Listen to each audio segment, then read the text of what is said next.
예. 오늘 이제 모세 1장, 출애굽기 1장 15절에서 2장 10절까지 말씀 우리가 살펴보겠습니다. 지난 시간에 이제 우리가 출애굽에 대한 그 개요, 그리고 그 하나님의 구원의 과정이 어떤 것인지에 대해서 우리가 같이 나누었죠. 오늘 이제 그 본격적으로 이제 모세에 대한 이야기를 하려고 하는데, 지난 시간에 우리가 모세의 이름의 뜻이 오늘 2장 10절에도 나오죠.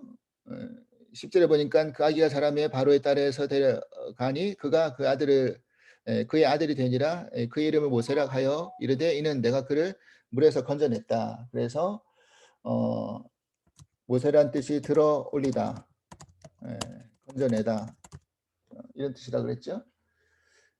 구하다, 뭐 구하다, 뭐 이게 이제 모세의 이름의 뜻이라고 말씀을 드렸습니다. 그런데 요새 모세의 기본적인 상식적인 부분을 잘 아실 때 모세는 120세를 살았죠. 120년을 살았습니다. 그래서 모세의 인생을 구분할 때 크게 세 가지의 전환이 있다, 전환점이 있다라고 우리는 이렇게 구분을 짓습니다. 그 첫 번째 전환이 40년이 이제 그 왕궁에서 살았죠. 그래서 신분이 뭐로 살았습니까?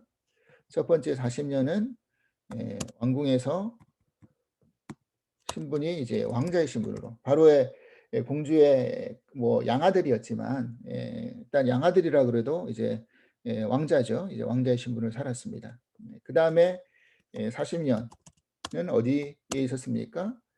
미디안 광야에서 있었죠. 그러면서 어떤 신분이었습니까? 목동이었죠.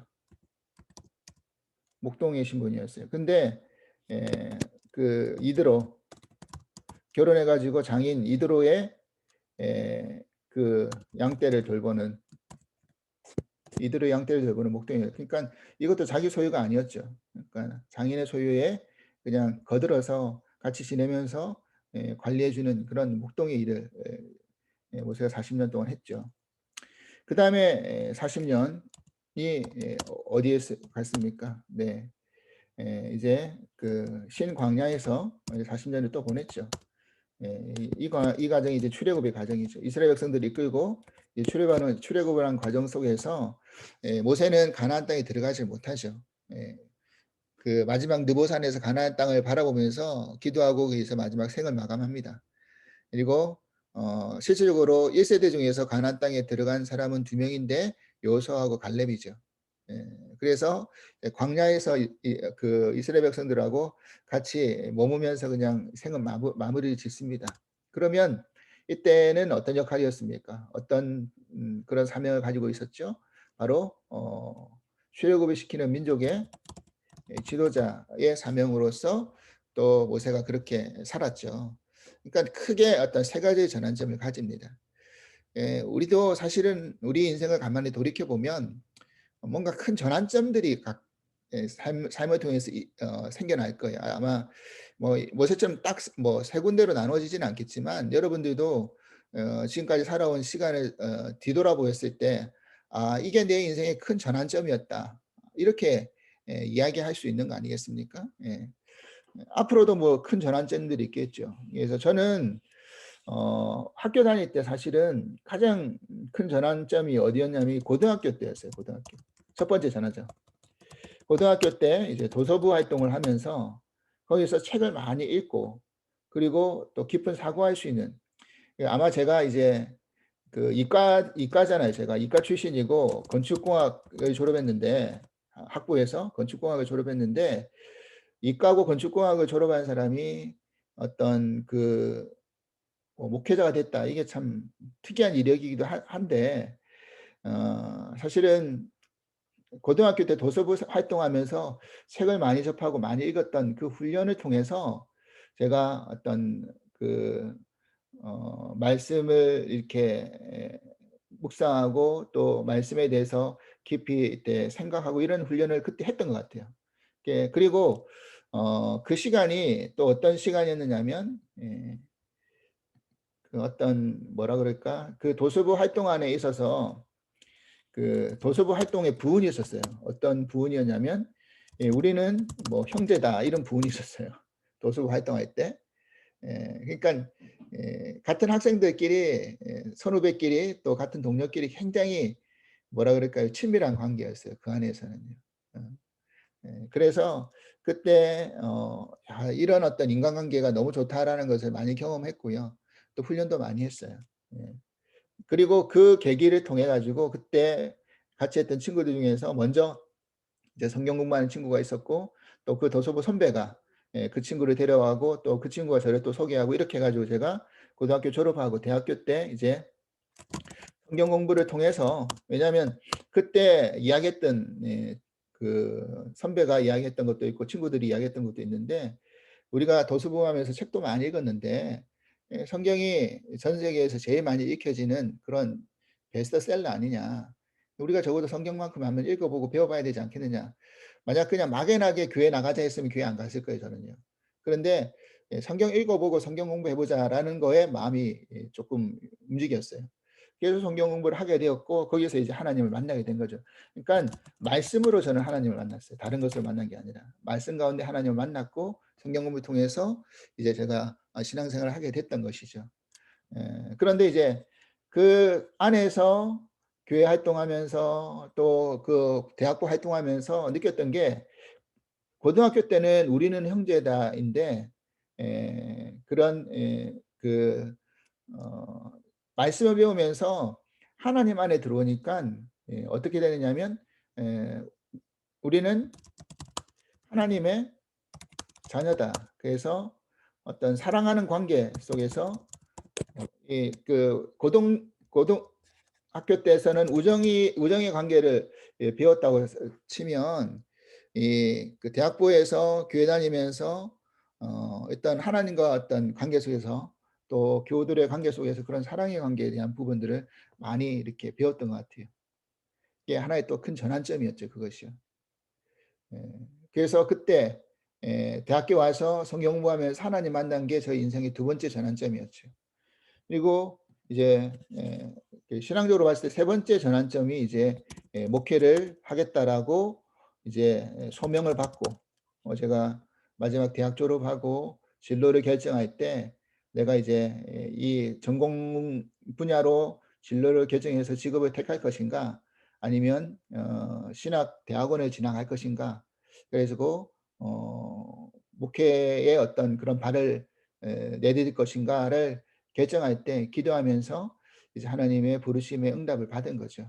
그래 가지고 콜링을 받고 이제 목회를 시작하게 된 겁니다. 제가 뭐 저의 어떤 모습이라든지 부족한 게 너무 많아서 목회를 하겠다는 것은 꿈에도 생각해 보지 못했는데 지나가 보니까 하나님의 인도하심이었고 지금도 하나님의 인도하심이고 은혜였다라는 생각을 하게 됩니다.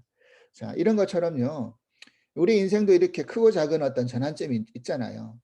근데 거기에 이제 하나님이 개입하셔서 우리 인생의 전환점을 만들어 줍니다. 마찬가지로 여러분들도 마찬가지일 거예요. 모세도 그런 큰 전환점이 있었다라는 것입니다. 그런데 이 40년 이 기간이 또 모세에게 있어서 어떤 그냥 어떤 삶의 어떤 터전이 바뀌고 자신의 직책이 바뀌는 것으로 끝내지 않고 자신의 믿음의 가치관까지 이게 바뀌었어요. 그래서 우리가 잘 알다시피 첫 40년 왕자의 신분이었을 때 40년은요. 어떤 경영관이었습니까? 무디가 이걸 이렇게 나눴거든요. 예, 자신이 생각할 때 첫 왕자의 40년의 시간은 어떤 시간이었느냐? 나는 모든 것을 할 수 있다. 라는 어떤 자신감을 가지고 막 살았을 거예요. 여러분도 사실 우리도 그렇잖아요. 나이가 여러분 젊으면 어때요? 저도 그랬던 것 같아요. 10대, 20대는 뭐 내가 못할 게 뭐가 있어. 내가 열심히 하면 뭐든지 할 수 있겠지.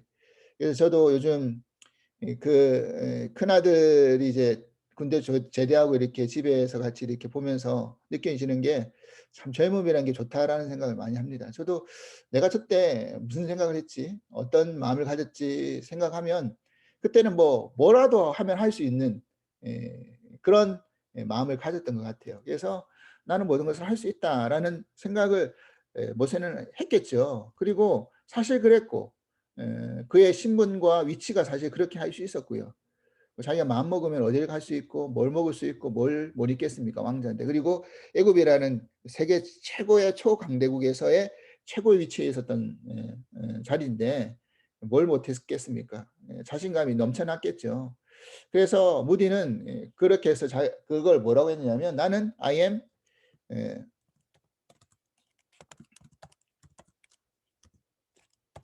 somebody. 나는 그러니까 뭔가 어떤 특별한 사람이다라는 거죠. 나는 뭔가의 사람, 어떤 사람이다. 특별한 사람이다. 이렇게 생각하면서 모세가 40년을 살았다는 것입니다.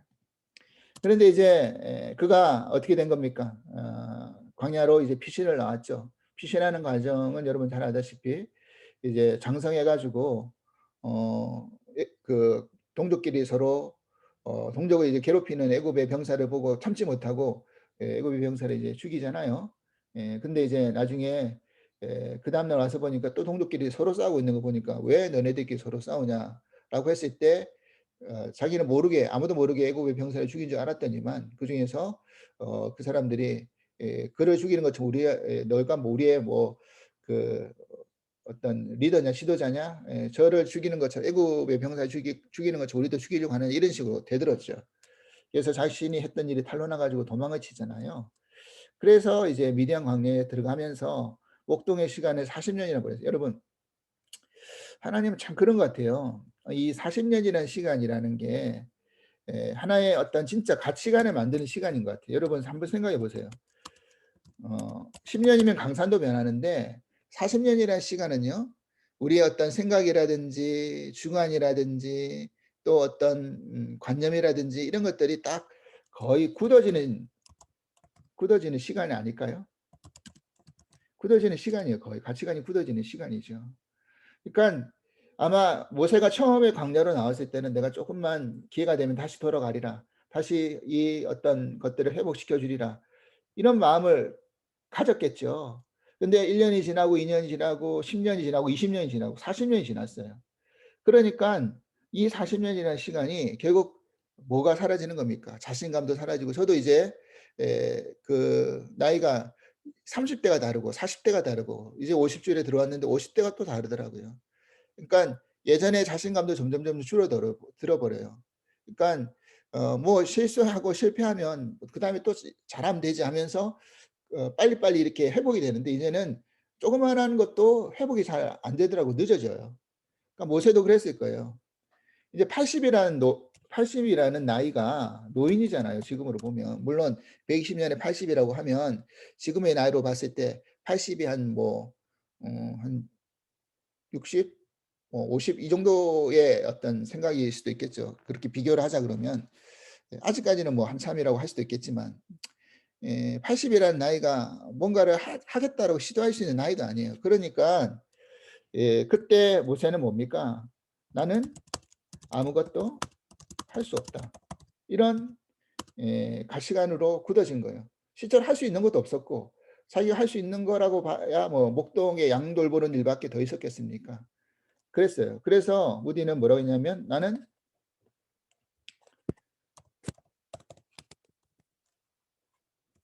노바디다. 나는 아무것도 별 볼일 없는 사람이다. somebody에서 nobody로 돼버렸어. I am nobody. 나는 아무것도 아닌 사람이다. 그죠? 모세가 이제 그런 에, 마음을 가진 거죠. 뭐 그렇게 생각할 수밖에 없고요. 당연히. 그죠? 에, 40년이라는 시간이 결코 녹록지 않은 시간, 또 자신감도 잃어버린 시간, 내가 이렇게 해서 그냥 끝나겠구나 라고 생각할 수밖에 없는 시간이었어요. 나중에 그래서 하나님이 모세를 부르셔가지고 애굽의 백성들이 이끌어내라고 할 때 모세가요 끈질기게 자신을 부인하고 못하겠다라고 하나님 앞에 막 뭐라 그럴까요? 불순종해요. 처음에는요. 하나님이 끝까지 설득해가지고 모세를 이제 바꿔 나가거든요. 이건 그 나중에 또 말씀드리겠지만 그만큼 모세는 이 광야 40년 목동세간의 시간을 보내면서 정말 나는 별 볼 일 없고 아무것도 할 수 없는 인간이다. 그렇게 그러니까 그렇게 이제 마음이 굳어져 버렸어요. 예. 그런데 이제 마지막 40년 이제 하나님의 사명 앞에 순종하고 이제 백성들이 이끌어냈죠. 이 과정 속에서 모세는 어떤 경험을 한 겁니까? 하나님의 그 능력과 하나님의 역사하심을 보게 된 거죠. 그래서 하나님이 어떠한 하나님이신지, 하나님의 하나님 되심을 깨닫고 그가 이제 뭘 느낀 겁니까? 나는 아무것도 할 수 없지만 여전히 하나님,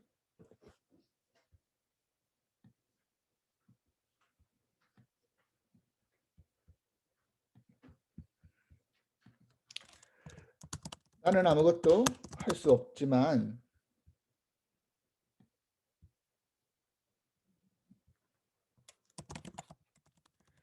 하나님 안에서 모든 것을 할 수 있다를 모세가 배웠어요. 그죠? 그래서 모세의 힘으로 할 수 있는 게 없었어요. 홍해를 가릴 때도 마찬가지였고 반석에서 물을 낼 때도 마찬가지였고요. 하늘에서 만나와 메추라기가 떨어질 때도 마찬가지였고 그런 10가지 재앙이 일어날 때도 마찬가지예요. 그리고 그거는 모세의 능력이 아니었잖아요. 하나님의 명령을 받아서 선포했을 때 그런 일이 일어났지 모세의 자체의 능력은 아무것도 없었어요. 그러니까 하나님 안에서 모든 것을 할 수 있는 것을 모세가 경험하고 배웠어요. 그래서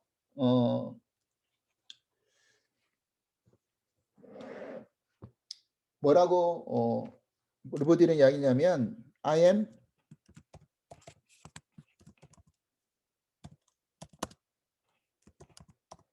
이렇게 라임을 썼죠. somebody, nobody, God's body 이런 식으로. 그러니까 나는 하나님의 버디가 이제 친구잖아요. 하나님의 동료, 하나님의 어떤 자녀. 그러니까 하나님과 함께하는 그런 사람이 되었다라는 것을 고백하는 거죠. 예. 그러니까 우리의 인생이라는 것이 결국 전환점을 통해서 가장 큰 전환점은 바로 이런 것 같아요. 내가 뭔가를 할 수 있는 사람인 것처럼 의시되고 자신감에 넘쳐나다가 '아 그렇지. 내가 뭐 죄인인데 아무것도 아닌데 별 볼일 없는 사람인데 아무 능력도 없는 사람인데.' 이렇게 정말 바닥을 치다가 하지만 하나님이 나와 함께 하시면 예 오늘 예배 때도 말씀드렸지만 바울의 은혜가 뭡니까? 바울이 받은 은혜, 예수님이 "네 은혜가 족하다."라고 했을 때 약할 때가 강함이다. 그래서 그것을 내가 더 많이 약한 것에 대해서 기뻐하고 그럴 때 뭐다? 예수님의 능력이 내게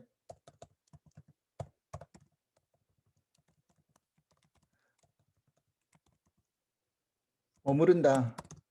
그런 걸 아는 거죠. 내가 강하면 내가 뭔가를 다 할 수 있다고 생각하면 절대로 우리는 예수님의 은혜를 예수님의 능력이 내게 머물지 못합니다. 왜냐하면 우리는 교만하니까. 그런 예수님 능력이 필요 없잖아요. 내가 잘 먹고 잘 사고 높은 위치에 있고 아무런 아쉬움도 없고 걱정도 없고 근심도 없고 그죠? 하는 일마다 대박이 터지고 그죠? 주식 투자했는데 주식이 뭐 상종가를 치고 뭐 복권을 샀는데 복권이 당첨이 되고 그죠? 집이 샀는데 1-2년 만에 뭐 그죠? 2배, 3배 뛰어 버리고 이러면 우리가 하나님 찾겠어요? 예수님의 능력을 간구하겠습니까? 아니죠. 절대로 안 그래요. 거기가 좋사오니 하죠. 근데 하나님에다 안 되고 고난이 닥쳐오고 내 힘으로 도저히 해결할 수도 없고 뭐 이 코로나 바이러스가 내가 뭐 내 힘으로 해결할 수 있는 상황입니까? 어떤 금융 위기가 IMF가 뭐 내가 잘한다고 해 가지고 문제가 해결되는 겁니까? 아니잖아요. 그러니까 내 힘으로 해결할 수 없는 뭐 천재지변이 일어나 가지고 갑자기 이 LA 땅에 지진이 일어나고 우리 집안이 폭삭 이렇게 무너져 내렸는데 또 뭐 산불이 일어나 가지고 완전 하마가 덮쳐 가지고 다 엎었는데 뭐 물론 보험으로 커버가 될 수도 있다고 하지만 그런 것도 만약 없을 경우에 어떡합니까? 내가 쌓아 올린 거는 한순간에 재로 바뀔 수도 있고 한순간에 땅에 꺼질 수도 있고 그죠? 한순간에 바닷물에 그죠? 묻힐 수도 있고 토네이도에 날아갈 수도 있어요. 그렇다는 거죠. 그러니까 내가 약할 때 정말 강함이라는 것을 우리는 기억할 수 있어야 된다는 것입니다. 그리고 내가 약할 때 그 예수님의 은혜가 내게 머무는 것이고 은혜를 찾는 것이고 예수님의 능력이 내게 머무는 것이죠. 그래서 나는 아무것도 할 수 없는 존재지만 하나님 안에서 내가 모든 것을 할 수 있습니다라고 고백할 수 있는 이유가 바로 여기 있다는 것입니다. 그래서 모세의 인생이 이렇게 이제 나누어졌어요. 나누어져 가지고 이렇게 이제 그 모세에 대한 그것을 살펴볼 겁니다. 그래서 오늘은 이제 먼저 첫 번째의 40년 바로의 왕자로서 바로의 딸의 왕자로서 40년이라는 시간에 대한 이야기를 좀 살펴볼 건데 사실은 그 모세의 80년이라는 시간은 이 출애굽기 1장부터 시작해 가지고 3장에서 다 끝나요. 80년이라는 시간의 어떤 것을 압축해 가지고 1장에서 3장까지 다 끝내 버리고요. 그다음에 제일 중요한 사명이죠. 이제 이때부터는 하나님이 들어쓰는 사명자. 그전까지는 하나님이 들어쓰는 사명자가 아니었고 그전은 하나님이 어떻게 한 겁니까? 모세를 훈련시키는 과정. 이 80년이라는 시간 하나님 훈련시키셨어요.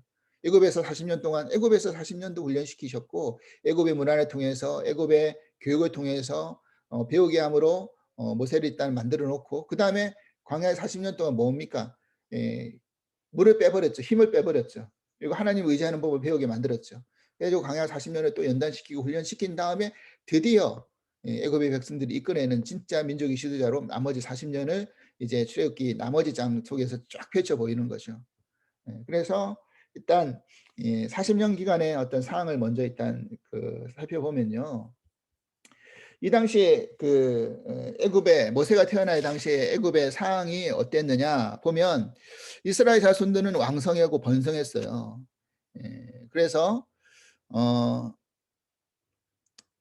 8절 보면 1장 8절에 보면 요셉을 알지 못하는 새 왕이 일어나 애굽을 다스렸다 그랬어요.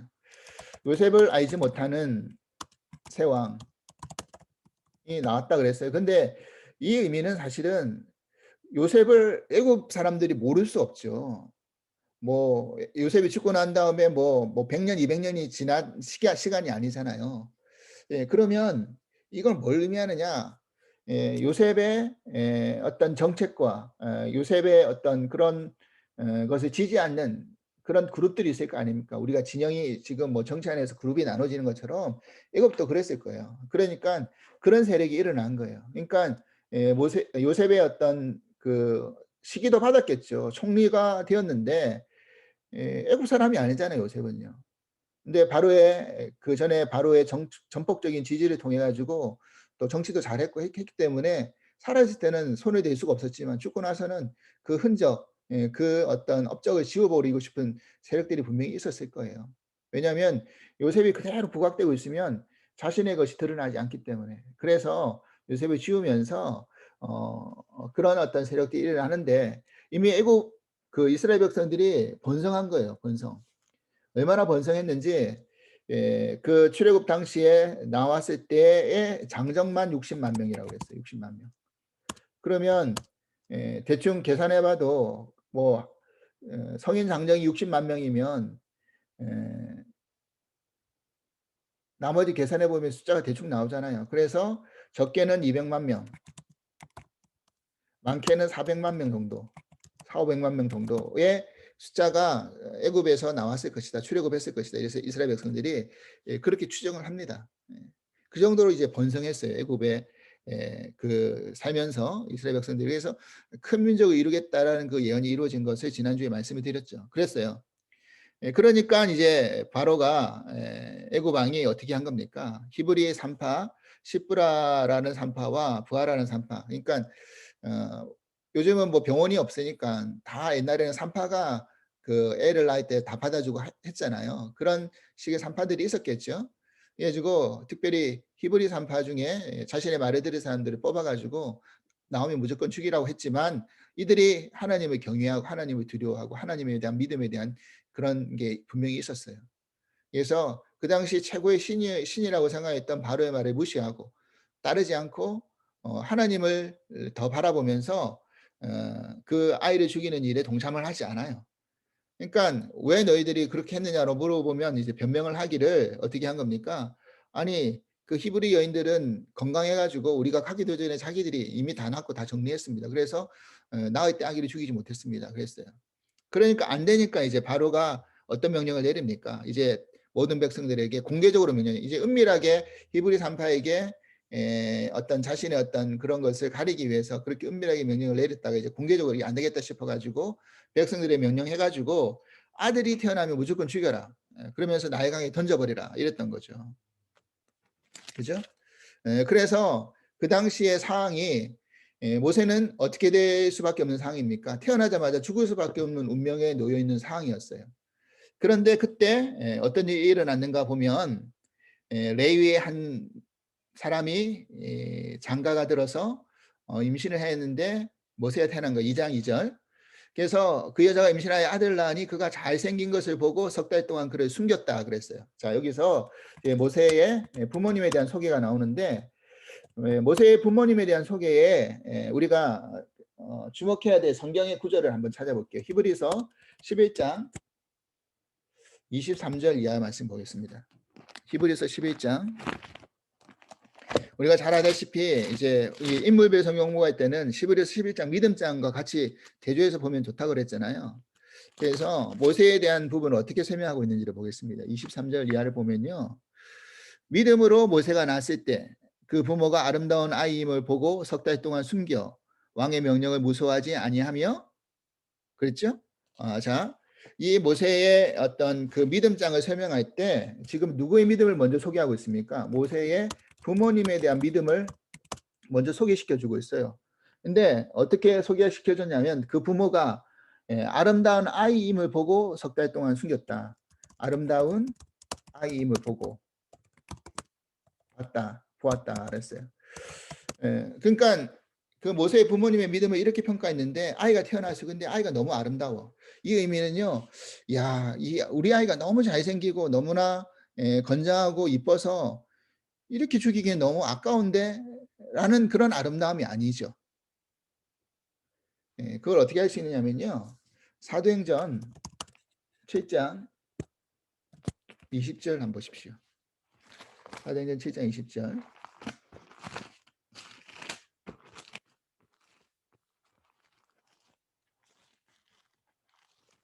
사도행전 7장 20절을 보면 어떻게 되냐면 그때 모세가 낳는데 하나님 보시기에 아름다운지라 그의 아버지의 집에서 석 달 동안 길리더니 이랬어요. 자, 사도행전 7장 20절에 뭐라고 표현했어요? 하나님 보시기에 아름답다 그랬어요. 자, 그래서 이 모세가 모세의 부모님이 아이가 태어났을 때 그냥 개인적인 아이의 어떤 잘생기고 이쁘고 건장한 그것으로 모세를 그 바라본 게 아니었어요. 어떤 눈으로 바라본 겁니까?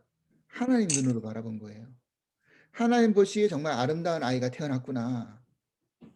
그 믿음을 받은 거죠. 이 아이는 하나님이 태어나게 해주신 아이야. 하나님에 의해서 선택된 아이인 것 같아. 하나님 보시기에 너무 정말 그냥 우리가 보호하지 않으면 안 될 아이야 그랬어요. 그죠? 그래서 하나님의 관점에서 자신의 자녀를 바라본 거예요. 우리가 우리 자녀를 키울 때 관점이 참 이 관점이 너무너무 중요해요. 우리는 흔히들 뭐 자녀는 어떤 믿음이 없는 분들은 그래요. 여러분 제 그 안타까운 그런 일들이 종종 뉴스를 듣다 보면 생기는 게 뭡니까? 뭐 자녀들하고 뭐 동반 자살한다는 그런 뉴스가 한국에서 가끔씩 들리잖아요. 그죠? 얼마 전에 미국 뉴스도 보니까 그 엄마가 아이 3명을 죽였어요. 근데 왜 죽였냐고 이게 나중에 그 기사가 나온 걸 보니까 이유가 남편한테 학대 당하는 게 너무나 싫어가지고 그래서 아이를 죽였대요. 아이가 살아있으면 남편이 학대 당할 것 같으니까. 이게 변명이라고 하는 말입니까 그게? 그리고 어떤 한국에 이제 뭐 자녀와 동반 자살하는 그런 것을 봤는데 같이 죽지 않고 또 살아나는 사람이 있잖아요. 그래서 그런 사람을 통해서 왜 이렇게 하려고 했느냐면 자신들이 죽고 나면 아이들은 혼자 남는 게 너무 불쌍해질 것 같아서. 이게 지금 말이라고 하는 변명입니까? 그러면 그 사람들의 생각은 어떤 생각이에요? 자녀는 자신의 소유물이라는 거예요. 내가 피 흘려서 피땀 눈물로 키웠기 때문에 자녀는 내가 나의 소유물로 내가 마음대로 할 수 있다라고 생각을 해요. 근데 이건 잘못된 가치관이잖아요. 자녀는 하나님의 선물이잖아요. 하나님의 면류관이잖아요. 그죠? 그러니까 하나님의 관점에서 자녀를 보지 않으면 우리는 언제든지 실망하고 잘못된 모습으로 아이를 양육할 수 있다라는 거예요. 우리는 그 믿음이 있는 우리는 이것을 놓치지 말아야 돼요. 하나님의 자녀지. 하나님 나에게 주신 선물이지. 예. 내 것이 아니에요. 자녀는 내 것이 아니에요. 내 소유물이 아니에요. 그러니까 하나님 앞에 맡기는 거예요. 자녀 인생을. 내가 계획하고 내가 만들어 가지고 그렇게 플랜을 짜 가지고 공부시키고 대학 보내고 해도 내 뜻대로 되는 게 자녀든가요? 아니잖아요. 그게 그렇게 안 된다는 거 여러분 느끼시죠? 저도 부모님 뜻대로 안 살아왔고 내 아이를 보니까 내 뜻대로 안 살아가요. 예. 그러니까 하나님의 뜻에 맡겨야 돼요, 아이는요. 하나님이 키우셔야 돼요. 하나님이 양육하셔야 돼요. 우리는 거기서 크게 벗어나지 않게끔 바운더리 역할을 해 주고 가이드 역할을 해줄 뿐이지 내가 조정하고 내가 마음대로 할 수 있는 게 내 자녀가 아니라는 것을 가면 갈수록 느끼는 거 아닙니까? 예, 그렇죠. 그래요. 그래서 그 모세의 부모님이 '하나님 보시기에 아름다움을 느끼고 키워야 되겠다.'라고 '살려야 되겠다.'라고 마음을 먹었어요. 그러면서 또 뭐라고 되어 있느냐면 음 석 달 동안 숨겼다 그랬어요. 석 달 동안 숨겼다. 그러니까 무조건 태어나면 죽이라고 했기 때문에 숨길 수밖에 없잖아요. 그러면 이제 이 석 달이라는 기간을 왜 이야기한 걸까요? 석 달이라는 것은요, 자신들이 숨길 수 있는 최선의 기간이었을 거예요. 그러니까 믿음이라는 것이 그런 거예요. 믿음이라는 것이 뭐 하나님이 다 해 주시겠지, 하나님이 보호해 주시겠지, 하나님이 지켜 주시겠지 하면서 그냥 가만히 있는 게 믿음이 아니라 내가 할 수 있는 최선의 방법은 해야 되는 거죠. 어. 그냥 손 놓고 뒷짐지고 가만히 있는 게 믿음이 아니죠. 내가 할 수 있는 최선의 것은 할 수 있는 게 믿음이라는. 그래서 어떻게 한 겁니까? 도저히 석 달 동안 숨겼을 때 그때부터는 아이가 울음소리가 밖으로 새어나가고 도저히 숨길 수 없는, 그리고 뭐 아기한테 뭐 조용히 하라고 해서 아기가 조용합니까? 예, 조용해질 수도 없고, 그죠? 뭐 아이가 뭐 말을 듣는 것도 아니고 배고프면 울고 그죠? 싸면 울고 이런 아기를 부모가 어떻게 그렇게 숨길 수 있겠습니까? 한계가 있는 거죠, 어느 순간까지는요. 그래서 어쩔 수 없이 이제 어떻게 합니까? 갈대 상자에다가 그냥 한 게 아니라 역청을 발랐다. 진하고 역청을 발랐죠. 이게 이제 뭐죠? 아이가 이제 그래서 갈대 숲 나일강 갈대 사이에다 뒀어요. 그 나일강에 떠내려 보내면 아이가 죽을 수밖에 없잖아요. 그러니까 갈대 사이에 뒀다라는 의미는 그랬던 것 같아요. 그 루틴을 알았던 것 같아요. 그래서 이 그 어머니가 볼 때 그때 바로의 공주가요, 목욕을 하러 나일강에 나왔잖아요. 사실은요, 이게 우연인 것 같지만 저는 우연이라고 생각하지 않아요. 뭐 바로의 공주가 그냥 어쩌다 한번 이렇게 그냥 목욕하러 나왔을까요? 아니라는 거죠. 적어도 바로의 공주의 어떤 행렬이 나와 가지고 목욕하면 사람들이 다 알 정도 아니겠습니까? 몰래 나와서 하는 정도가 아닐 거예요. 그죠? 군사도 대동할 것이고 하녀도 대동할 것이고 얼마나 많은 사람들이 웅성거리면서 이렇게 보호하면서 그렇게 목욕을 했겠습니까? 아마 그런 루틴을 계속 봐왔을 거예요. 그러니까 이 부모님이 갈대에다 두고 아마 그렇게 이렇게 하려고 했던 것 같아요. 그러니까 만약 그게 아니었다 그러면 딸 미리암을 어떻게 해요? 미리암을 멀리서 지켜보라고 두지 않았겠죠. 그죠? 그 위치 그곳에 그 시간에 바로의 공주가 나올 것이라는 것을 이미 늘 해 왔던 루틴이었기 때문에 아마 그걸 알고 미리 갈대 상자에다가 역청과 진을 발라서 물이 들어가지 않게끔 했죠. 자, 그 여기서 그 갈대 상자가 이제 히브리어로 테바인데 테바. 이 테바라는 용어가요. 그 성경 가운데 딱 두 번 쓰여졌어요. 예, 두 번 쓰여졌는데 그 첫 번째가 이 모세의 그 아기가 담겨진 갈대 상자가 테바였고요. 또 하나의 테바가 있는데 그게 뭐냐면 노아의 방주가 테바였어요. 방주가 테바. 하나님의 어떤 구원의 방주의 어떤 제일 작은 모형이었던 것이죠. 이 갈대 상자가. 그것을 이제 상징하고 있는 것이죠. 그래서 방주에서 건져낸 꺼집어낸 이 모세 아기가 나중에 이스라엘 백성들을 구원시켜내잖아요. 방주에서 나온 그 노아를 통해서 하나님이 다시 다른 세상의 어떤 출발을 알렸던 것처럼 그런 거죠. 그래서 그런 방주 역할을 해야 된다는 의미가 같이 연결되는 것이죠. 예. 그랬죠. 그래가지고 이제 그런 것처럼, 그러니까 하나님에게 기도하면서 살려달라고 지켜달라고 했겠죠. 모세 부모님들이 왜 하지 않았겠습니까? 하나님 보시기 아름다운 아이 아닙니까? 하나님이 지켜주셔야 되겠죠. 하면서도 어떻게 한 거예요? 나름대로 어떻게 해요? 하나님이 또 지혜를 주셨겠지만 그런 방법을 취하면서 살아날 수 있는 그런 방법을 했던 거예요.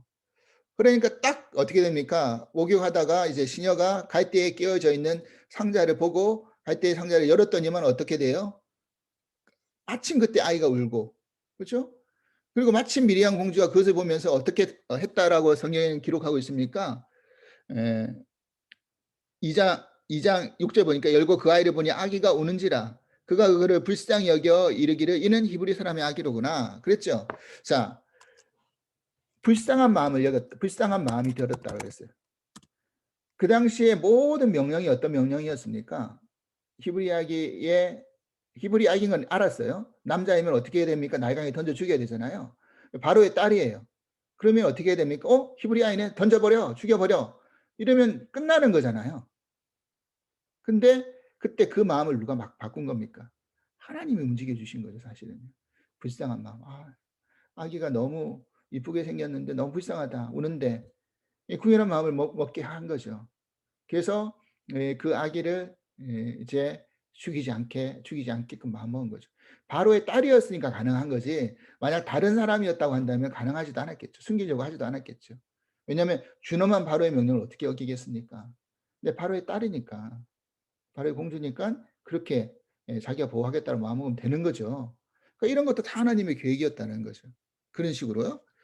그렇게 해가지고 그때 이제 미리암이 어떻게 합니까? 딱 나타나잖아요. 이런 게 다 준비가 됐던 거죠. 그러면서 한다는 이야기가 7절 그의 누이가 바로의 딸에 이르되 내가 가서 당신을 위하여 히브리 여인 중에 유모를 불러다가 이 아이의 젖을 먹게 하리까 한다는 이야기가 제가 알고 있는 유모가 있는데 이 아이에게 젖을 먹이게 할까요? 지금 배가 고파서 우는 것 같은데 그러니까 됐어 우리 궁에도 유모들이 많아 하고 안 할 수도 있잖아요. 근데 허락을 해줘요. 그러면서 어떤 일이 생기느냐 봐요. 9절 바로의 딸이 그에게 이르되 이 아이를 데려다가 나를 위하여 젖을 먹이라.